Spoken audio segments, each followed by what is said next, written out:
ইসলামী অর্থনীতি যদি কাফেররাও নেয়, কোনো গরিবও গরিব থাকবে না, কোনো গরিবও আর নিঃস্ব থাকবে না। দুনিয়াবার চিন্তা করেন, যতগুলো সুদী ব্যাংক আছে দেখবেন অনেকগুলো এখন ইসলামী শাখা খোলা শুরু করেছে। দেখলাম যে পতিতালয়ের মধ্যে বৌরাহারও সুযোগ আছে, বিয়া কইরা হালালভাবে সংসার করার সুযোগ আছে।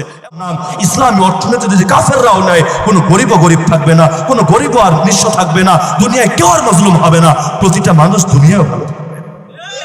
এ কারণে ইসলামী ধারার যে ব্যাংকিং, যদিও পূর্ণাঙ্গ ইসলামী না, দুনিয়ার কোনো হুজুরি ফতোয়া দিতে পারবে না, যেগুলো আমাদের দেশে আছে, কিন্তু এই মডেলগুলো এখন পৃথিবীর অনেক অন ইসলামিক কান্ট্রিতেও অনুসরণ করার ধারা শুরু হয়েছে। বাংলাদেশ থেকে গিয়ে বিভিন্ন অফিসাররা ওদেরকে ক্লাস করিয়ে আসে, প্রশিক্ষণ দিয়ে আসে। কেন? যদিও পূর্ণাঙ্গ বানাতে পারে নাই, যতটুকু বানিয়েছে এটার ফায়দা দেখি ওরা অবাক, এত কেমনে আগালো। তার মানে ইসলাম দিয়েই আগানো যায়। একটাবার চিন্তা করেন, যতগুলো সুদী ব্যাংক আছে দেখবেন অনেকগুলো এখন ইসলামী শাখা খোলা শুরু করেছে। দেখেন তো আপনারা, পুরো সুদী ব্যাংক একটা কোনায় একটা টেবিল রাখে, এটা হলো ইসলামী। তার মানে কি? সুদ আর ইসলামী। যে পতিতালয়ের মধ্যে বৌরাহারও সুযোগ আছে, বিয়া কইরা হালালভাবে সংসার করার সুযোগ আছে। এমন দেখবেন না আপনারা মদের বারে গিয়ে লেবুর শরবত খাওয়ারও সুযোগ আছে, এমন অপশন সাধারণভাবে দেখবেন না আপনারা। সুদী ব্যাংকের মধ্যে এক কোনায় ইসলামী ব্যাংকিং করার সুযোগ আছে। এমন দেশে কিনলেইগা মোবাইল ব্যাংকিং যেগুলো আছে, নাম নাই বলি, নাম বললে অনেকের আবার ঝামেলা আছে।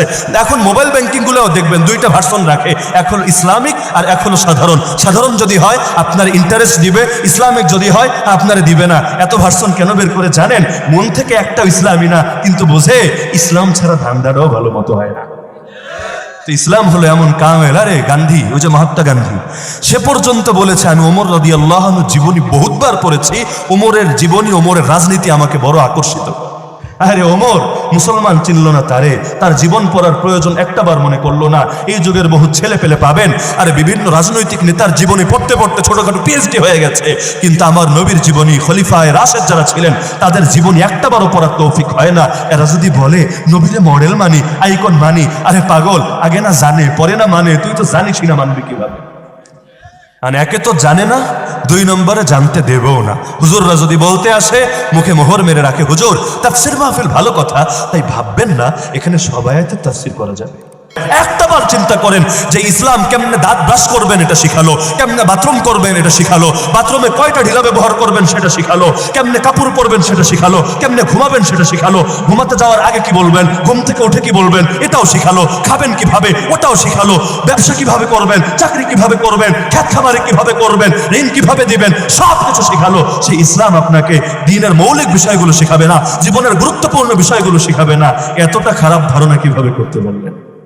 ইসলাম পরিপূর্ণ মানে কারো থেকে ভিক্ষা করা লাগবে, ইসলাম পরিপূর্ণ মানে কারো কাছে হাত পাতা লাগবে না।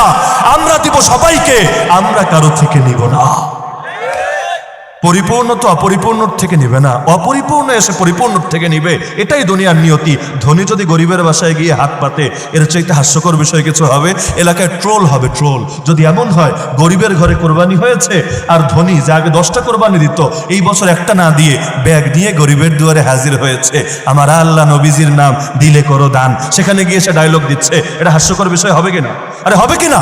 তা আমরা সবাইকে দিব, আমাদের থেকে সবাই নিবে। আরে পূর্ণাঙ্গ ইসলাম দেখবা না, অনেক কাফেররাও যদি কোনো একটা সাইডেও ইসলামকে নেয় ওদের দুনিয়াটাও চমকে যাবে। যেমন ইসলামী অর্থনীতি এমন সুন্দর, এমন স্ট্রং, এমন সাস্টেইনেবল অর্থনীতি, যদি কাফেররাও এটা নেয়, পুঁজিবাদ ছাড়ে, সমাজতন্ত্র ছাড়ে, ওদের দুনিয়াটাও উন্নত হয়ে যাবে। সমাজতন্ত্র একদিকে মানুষের রুচি বহির্ভূত, ফিতরাত বহির্ভূত এক আজীব জুলুম কেন্দ্রিক সমাজ অর্থনৈতিক ব্যবস্থা, আর আরেকদিকে পুঁজিবাদ। এটা হলো পুরো সমাজের অর্থনীতিকে কিছু লোকের মধ্যে সীমাবদ্ধ করা, অর্থকে পুঞ্জীভূত করার নাম ইসলামী অর্থনীতি। যদি কাফেররাও নেয়, কোনো গরিবও গরিব থাকবে না, কোনো গরিবও আর নিঃস্ব থাকবে না, দুনিয়ায় কেউ আর মজলুম হবে না, প্রতিটা মানুষ দুনিয়াও ভালো থাকবে।